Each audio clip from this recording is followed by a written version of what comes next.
דבורה פריץ גלילי, בעלת תואר ראשון מבראון יוניברסיטי ותואר שני Master of Fine Arts מאוהיו סטייט יוניברסיטי. הגיעה לארץ עם מלגת פולברייט בשנים 2007-2008, ובעקבות הביקור הזה כתבה ספר על המחול העכשווי בישראל, ומאמר אקדמי וכתבות לעיתונים ואתרי אינטרנט. היא מלמדת תולדות המחול בישראל לסטודנטים מחול באקדמיה למוזיקה ולמחול בירושלים, והיא מורה מוסמכת לגאגא. אוקיי, כמו שאתם יודעים עכשיו, אני עליתי לפני כמה שנים לארץ ואני עדיין לומדת עברית. אז כדי שאני אוכל לבטא את עצמי ואת המחקר שלי בשפה גבוהה, אני ארצה עכשיו באנגלית. גאגא, the local training that went global. Since the beginnings of concert dance in Eretz Israel, most training methods used by local dancers have been imported. Ausdruckstanz, popular in the 1920s through the 1940s, gave way to the technique of American pioneer Martha Graham, starting in the 1950s. After its heyday in the 1960s and 1970s, Graham gave way to other modern and contemporary techniques, with release technique ascendant in the 2000s. Over the decades, ballet has built on the tenuous foothold it established in pre-state years to become an essential component of training. And meanwhile, some Israeli dancers have broadened their palettes to include flamenco, African dance, and Irish dance. At the same time, Eastern approaches, including yoga and martial arts, have also been incorporated into training regimens. Yet at the dawn of the new millennium, a novel, homegrown training option emerged, Ohad Naharin's movement language, Gaaga. Gaaga replaced ballet as Batsheva Dance Company's daily class at the beginning of the 2002 to 2003 season. And in recent years, Gaaga has been incorporated as a regular component into training frameworks for dancers around the country, from Batsheva's Excellence Program and Hasadna, to the Mate Asher School of Performing Arts at Kibbutz Ga'aton, to Seminar HaKibbutzim and the Jerusalem Academy. In fact, from the start of the previous academic year until now, Gaaga dancers has been taught in 20 cities throughout the country in over 40 different projects, held both at high school dance departments, at institutes of higher learning, at private and public studios, and also summer workshops. Just as Gaaga's influence on Israel's dance scene has grown, so too has it spread abroad. Gaaga has been taught in conservatory and university dance departments, including Juilliard, Ohio State, Art Ez, and the Palooka School of Dance, as well as at top-notch professional companies, including Alvin Ailey, Cedar Lake, Kohlberg, Carte Blanche, NDT, and many, many more. Gaaga is also now the primary training for several companies, including Sharon Eyal and Guy Bechar's Lev, Lee Sar and Sher Harari's Lee Sar the Company in New York, and Danielle Agami's 8-9 in LA. The spread of Gaaga beyond Israel's borders has been furthered as Batsheva alumni visit and even settle abroad, and also as the 24 graduates of the first ever Gaaga teacher training program, of which I am also a graduate, returned abroad to their home countries and began to teach in the fall of 2012. Thanks to these and to other teachers, at the beginning of this calendar year, there are 11 cities abroad that have at least one weekly Gaaga class open to the public. And beyond these ongoing classes, there are many, many more short-term classes, ranging from months to weeks to even a few days, that happen in many other locations around the globe. In 2013 alone, Gaaga classes were held in over 100 cities outside of Israel in 29 different countries. So this slide gives you one way of looking at the data, of visualizing it. But if we look at a map like this, we can get a better sense of the spread of Gaaga in 2013. As you can see, it's really spread quite a lot across North America and Europe, with some scattered classes in Asia and also in South America. Additionally, there are professional dancers and advanced dance students who are flocking to Gaaga intensives, workshops that run between 6 days to 2 weeks long and include daily classes in Gaaga, Ohad Naharin's repertory, and methodics. Since 2001, Gaaga intensives have taken place both in the summer and in the winter in New York City. And last year, a Gaaga intensive in Europe was launched in Belgium in the spring, and it will happen again this year. But by far the most popular Gaaga intensives are the ones that take place here in Israel, in Tel Aviv. The summer course began on a small scale in 2008 with about 60 participants, and it now attracts 150 dancers annually. The winter course began in 2010 and attracts 50 dancers annually. In 2013, there were actually 3 Gaaga intensives in Israel because the 2012 winter program took place in January 2013. So during the course of this calendar year, there were 240 dancers who came from 149 cities from 37 countries to study Gaaga here in Israel. If I may ask, who here has heard of Gaaga prior to today? Please raise your hands. Okay, so this is the right place for it. But even for those people outside of Israel or outside of dance, there are a lot of people who have heard about it because there's quite a bit of media coverage that's happened. Gaaga has been covered in many media outlets, including dance media such as Mahol here in Israel and Dance Magazine internationally, as well as in mainstream media outlets like Yediot Ahronot and the New York Times. Filmmaker Tomer Heyman has dubbed Naharin Mr. Gaaga, and his film of that name just attracted 848 donors who contributed over $83,000 to complete his film via Kickstarter. As that campaign went on, it also became evident that this woman, Natalie Portman, is a fan of Gaaga. So while Gaaga is now being embraced globally as a training method, it sprung, at least in part, from the most individual of goals, a choreographer's desire to connect to his body and to his dancers. Recalling his early teaching, Naharin explains, "It was the need to prepare my body, the need to meditate with your body, with no connection to a process of choreography, but get in touch with the elements. And then also the need to prepare other people for rehearsal." Further linking the evolving content of his teaching to the challenge of helping dancers embody his repertory, he notes the need to communicate to dancers as a choreographer, to help dancers to better their interpretation of my work, the realization that my work is only as good as the interpretation of my dancers was very much a source. It fueled my research. Building a strong, clear connection to dancers is fundamental to the work of a choreographer. There are numerous choreographers around the world who face the same need, the same task, and yet only a few create such a developed training to foster this connection. Of the choreographers who do invest their energy in this venture, even fewer have spread their training globally to such an extent. We can think of Graham and Cunningham as very classic examples. In the current day, we might think about David Zambrano, Anouk van Dijk, and William Forsythe. So why and how has Gaaga, a training that began so individually with Ohad Naharin, so locally here in Israel, become so global? The prominence of Batsheva and Naharin's repertory accounts in part for Gaaga's popularity. Indeed, the study of Gaaga is a prerequisite for performing the work. So this does account for some percentage of Gaaga's reach. But is that all?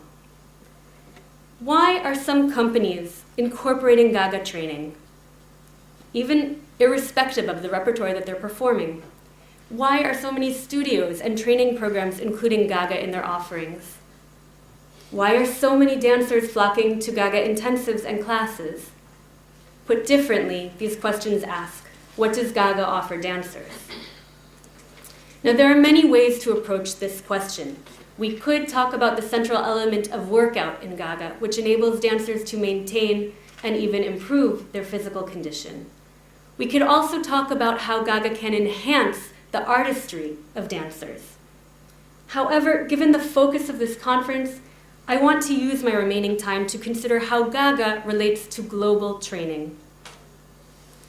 Briefly, before we go any further, I want to make sure that we have some background about Gaaga itself. So, another question: how many people here in this room have taken a Gaaga class? Okay, a good proportion. Of those of you who have taken a Gaaga class, how many of you have taken a Gaaga dancers class? Okay, also some. So, a few basic points. Gaaga has 2 tracks. Gaaga People, which is open to all regardless of dance experience, and Gaaga Dancers, which is designed for professional dancers and for dance students. Gaaga People classes are an hour long, whereas Gaaga Dancers classes are generally an hour and 15 minutes long. In both cases, participants move throughout the entire class. There's no pause between sections of Gaaga, as there is between exercises in many dance classes, or as there is between a ballet bar and center. Students are encouraged to listen to their own bodies throughout and may work at a lower volume if necessary, but they cannot stop and watch from the side. Indeed, no one may observe a Gaaga class, and we work without mirrors. The teacher, who's moving the whole time with the participants, is challenging the students with multi-layered tasks that reference body parts, speeds, levels of intensity, directions, textures, and sometimes specific actions. For those of you who have experienced Gaaga People class rather than a Gaaga Dancers class, there are a few key differences I want to make you aware of. First, in Gaaga Dancers, we can and do incorporate the use of ballet terminology and exercises, such as tendus or rond de jambes, though these exercises emerge from and connect to the research that's at hand, rather than functioning as a backbone for the class. Also, whereas Gaaga People classes do not include physical contact, physical interaction between participants, and rarely, if ever, include jumps, these elements are present in a Gaaga Dancers class. So now, with these basics understood, let's examine how Gaaga relates to the larger sphere of dance training. In their book, The Body Eclectic: Evolving Practices in Dance Training, scholars Melanie Bales and Rebecca Nettle-Fiol highlight 2 overarching trends in what they term post-Judson dance training: bricolage and deconstruction. While their study focuses on the American scene, given the increased movement of dancers and teachers across the globe, Bales and Nettle-Fiol's conclusions also pertain to the broader field of Western concert dance beyond US borders. By examining Gaaga's relationship to bricolage and deconstruction, we can start to understand the significance of this training for dancers today, both locally and also globally. So let's start with bricolage. Gaaga may be the sole training for a small number of dancers, but it most often serves as one of many components, both within structured educational programs and also for individual dancers who are cobbling together their own personal training. Even when Batsheva adopted Gaaga as its main training in mid-2002, the company retained a once-a-week ballet class. And beyond that in-house training, there are some company dancers who've now left, but they were once in the company, including Yaniv Abraham, Ya'ara Moses, and Bosmat Nassan, who periodically sought outside classes, including improvisation, yoga, and Pilates. It's also worth noting that there are some other Gaaga teachers who have left Batsheva, again, like Ya'ara Moses and Doron Raz Avraham, who continue to complement their ongoing practices of Gaaga with other classes, including yoga, Pilates, and gyrokinesis. Significantly, Naharin has frequently stated that he does not view Gaaga as negating existing techniques. This open-minded attitude makes Gaaga particularly well-suited to a bricolage approach to training, for it does not demand that dancers reject the material they have learned in other methods. Melanie Bales connects eclectic training to the versatility needed to work with multiple choreographers in today's freelance dance economy. The ability to shift into different modes, so crucial to dancers outside full-time companies, not only in the US, but also here in Israel and worldwide, is supported by the importance that Gaaga places on openness to many movement options. As Naharin writes in an oft-quoted text on Gaaga, we connect to a sense of the endlessness of possibilities. We become available. Naharin also directly addressed the connection between training in Gaaga and working with a variety of choreographers, explaining at the 2012 Summer Intensive, Gaaga is about enlarging your ability to accommodate different styles, different choreographers. There is no Gaaga way of actually dancing. It's not a style. This idea of Gaaga is just to give you a bigger toolbox. So whatever you're going to do, you can use it.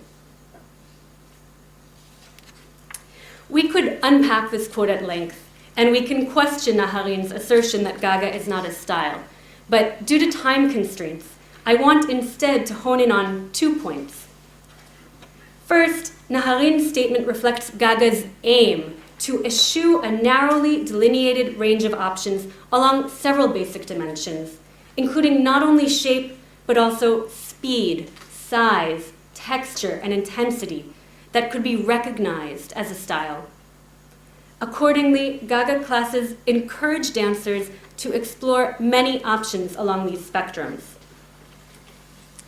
Relinquishing a focus on a precise style in turn allows for a clearer emphasis on a broader task, increasing participants' awareness of their own bodies and movement. The work instructions given to new students emphasize that Gaaga offers a way of gaining knowledge and self-awareness through your body, and also that it raises awareness of physical weaknesses, awakens numb areas, exposes physical fixations, and offers ways for their elimination.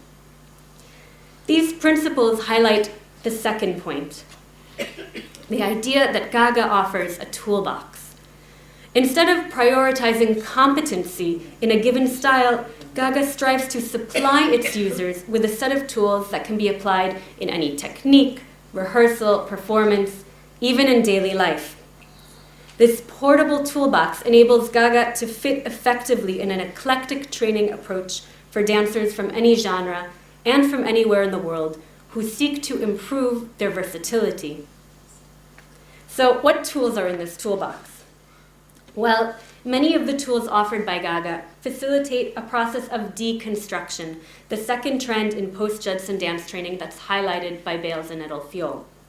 They cite somatic practices including Alexander, Bartenieff fundamentals, Feldenkrais, and BMC as examples of deconstructive methods commonly used in dance training. Commenting on the overarching trend, Bales explains, the idea is often to pare down, not build up, muscle habits, to get out of the way of nature's better decision, to allow rather than to make something happen, to listen to the movement impulse before acting. And these concepts are also fundamental to Gaaga classes. Looking for new beginnings or reversing actions such as circles and curves, give Gaaga users a chance to recognize and eliminate habits. Floating, letting go, and connecting to other forces can help foster a sense of ease and efficiency. We listen a lot in Gaaga, turning up the volume on our sensations and noticing the echo of movements. And with regards to Bales's point about allowing something to happen, Gaaga classes include many prompts that encourage students to let things happen to them, like writing on a grid or connecting to other forces, quaking, or an uncontrollable laugh. With regards to the deconstructive aspect of Gaaga and somatics, it's important to note that the paring down in somatic practices often reaches a more extreme level than in Gaaga. Gaaga teachers may direct their students to work with small gestures, delicacy, and reduced volume, but ultimately, the goal is to bring a similar amount of listening, awareness, and efficiency when the instructor calls for acceleration, amplification, and intensification. Thus, not only does Gaaga offer dancers some of the deconstructive tools prevalent in somatic approaches, but it also leads them through a process of reconstruction in which they visit levels of speed, size, and effort that may more closely reflect those in their other dance activities. Having undergone this process during Gaaga classes, dancers may be more ready to reach similar levels of listening and efficiency when they face physically demanding material in their technique classes, their rehearsals, and their performances. There is, of course, much more to say on the subject, and I'm teasing out these and other related issues in an academic article that's currently in revision. But for now, I'll leave you with this. Gaaga is not a cure-all for the needs of dancers or a replacement for other approaches, but it is offering some deconstructive tools that are highly sought out by dancers around the world. And in many ways, it's well suited to the bricolage approach to training that has become so prevalent in the 21st century. And I think that for these and other reasons, Gaaga has graduated from a very local practice to a global phenomenon. Thank you very much.